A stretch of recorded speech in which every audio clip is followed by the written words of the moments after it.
Looks like the War Eagle might have a broken wing. What the heck is going on at Auburn? Let's talk about it.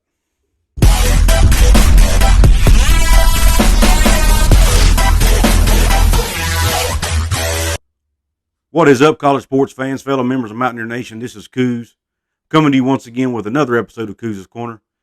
If you like college football videos dang near every day, this is a channel for you, and you need to hit that red subscribe button, please. If you like this video, give me the thumbs up. Share it with all you college sports loving friends. Check me and my colleagues out at the Coast to Coast CFB Network on Facebook and on Twitter. Links are in the description box. Let's get on with the show. My gosh, Auburn football is a dumpster fire. Bryan Harsin may not make it the next season. Heck, he might be fired before I finish this video. I mean, Auburn is a mess right now, guys, and I'm going to tell you why. I'm going to give you a list of things that have happened at Auburn just within the last couple of months or the last few months that lead me to believe this and think that Bryan Harsin is on extremely thin ice and it's probably not going to last long. First and foremost, Auburn's had 18 football players enter the transfer portal since the end of the season. 18. And not 18 in a calendar year, not 18 since the beginning of the season. 18 since the end of the season, which is just over 2 months ago, including their starting quarterback and star Bo Nix, whose dad was a quarterback at Auburn. He was a legacy player. Legacy players typically don't leave. They normally finish their days at the school they started at because it's in their blood. Bo Nix didn't. He had to leave. Then you've got coaches leaving like crazy. It's a revolving door of coaches at Auburn, guys. Started out, wide receiver coach Cornelius Williams fired 40 games into the season. Typically, you wouldn't think much about that. Coaches get fired mid-season for poor performance, not sharing the same philosophy as the coach. Things happen. No biggie, right? Well, at the end of the season, offensive coordinator Mike Bobo gets fired. There again, end of season, the coaching carousel begins. Coaches leave jobs. Coaches get fired, yada, yada. But then it starts to snowball. You have Director of Player Personnel Ryan Smith, who leaves in November to go join Clay Helton at Georgia Southern. Guys, Clay Helton just got fired at USC because his program was terrible. He gets a job at a group of 5 school at Georgia Southern.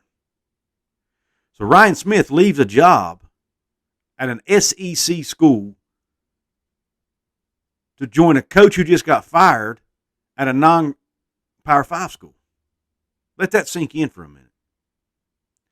Next, and probably the worst loss, by far, in my opinion, the worst loss of all the coaches, defensive coordinator Derek Mason leaves to go to Oklahoma State. Now, Derek Mason is one of the most highly respected defensive minds in college football. The guy used to be a head coach. He was head coach at Vanderbilt for a few years. Some say he's one of the best DCs in the game. He leaves to go to Oklahoma State. Now, Oklahoma State's not a bad program, but listen, guys don't normally leave SEC schools to take the same job at a non-SEC school. I mean, that's a lateral move at best, and some might even consider it a downgrade. I don't, because I like Oklahoma State, and I'm a Big 12 guy, but I'm a little biased. I admit that. I like Mike Gundy as well, but that being said, guys, got Auburn. It's Auburn, one of the most highly respected historical programs in the nation. Fast forward a couple weeks, Bryan Harsin brings in Austin Davis to replace Mike Bobo. Austin Davis, former assistant for the Seattle Seahawks, gets the offensive coordinator position. He's on the job 43 days and he resigns. 43 days, guys. He said he left for personal reasons to spend more time with his family, and maybe that's true. But did he not know he wanted to spend more time with his family 6 weeks ago before he took the job?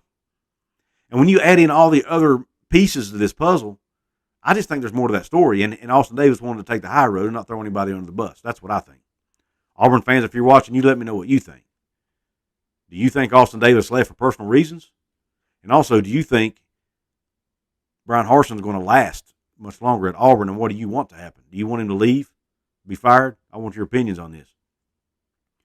All right, now, you got the Austin Davis situation. Well, now, On3 Sports reported a couple days ago that another analyst, Bodie Reeder, is leaving the program, and he's not going to a group of 5 school, guys. He's going to an FCS school, Northern Iowa. He's going to be the OC at Northern Iowa, but nonetheless, he's leaving an SEC historic program like Auburn to go be an offensive coordinator at the FCS level. After he's already been an offensive coordinator at some Group of 5 schools. So he's going backwards in his career, not forward, but he did it on his own accord, apparently. He wanted to leave. So we got this big old fire that's brewing at Auburn. And a former defensive lineman by the name of Lee Hunter, who's one of the guys who recently transferred, just threw a big old bucket of gasoline on this fire. Big old 5-gallon can of gas. He posted on social media, and I quote, "The reason I chose to leave Auburn is because we got treated like we wasn't good enough and like dogs. I love you, Auburn Nation. War Eagle forever. Coach Harsin has the true mindset for a winner, but has a terrible mindset as a person." Close quote. Think about it. He's basically calling out Coach Harsin, saying he's just a bad person and treats people like dogs. And to make matters worse, former Auburn players and even some current players, guys, liked that post. Which means they probably agree with him. Now, look, am I blowing this out of proportion? In most cases, I would say this is just a player who's disgruntled, didn't get along with the coach. It happens.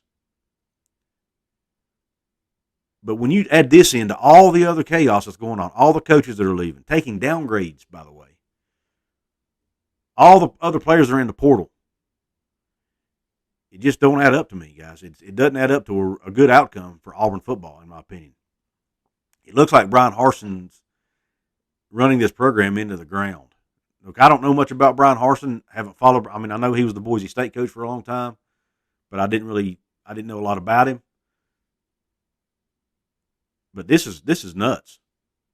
This is just crazy. I'd like to hear from not only from Auburn fans, but just any college football fan out there. What do you think's going on? What do you think about the situation, Auburn? Do you think Bryan Harsin should be fired? Do you think this is all just being blown out of proportion and the media is just taking this and running with it? I want to hear from Boise State fans. Boise State fans, what do you think about Bryan Harsin? Was there any of this stuff happening at Boise State that maybe just didn't make it into the media? Is he really a bad person who mistreats players? What do you think? I want to hear from you guys. Well, listen, guys, I ask that you please support my channel. There's multiple ways you can do that. You can support me financially and help my channel grow. You can join my channel for as little as $2.99 a month. All you got to do is hit the join button below the video. You can join my Patreon page. There's 3 levels of the Patreon. Some of the perks with Patreon are a little different than the perks with the membership. You can look into all those before you join. You can join for as little as $2.99 a month. You can also get in the raffle that I'm doing, guys. I'm raffling off a replica football helmet with your favorite college team for as little as $2 a ticket. You can send the money at Venmo, Cash App, or PayPal. The links to all those are in the description, along with my email, which I ask that if you do decide to pay for a ticket through those avenues that you send me an email, let me know so I'll be on the lookout for it. Get in the drawing, guys. Replica helmet of your choice. It'll either be a mini helmet or a full-size helmet, depending on how much money we bring in. $2 per ticket is all it is. And then last but not least, you can support me for free. All you got to do, hit the like button, subscribe, or leave comments in the comment section, guys. YouTube likes all those things. That'll all help promote my videos. It helps out that algorithm. Once again, I really appreciate everybody's support. Thank you for tuning in. And as always, Q Country Roads.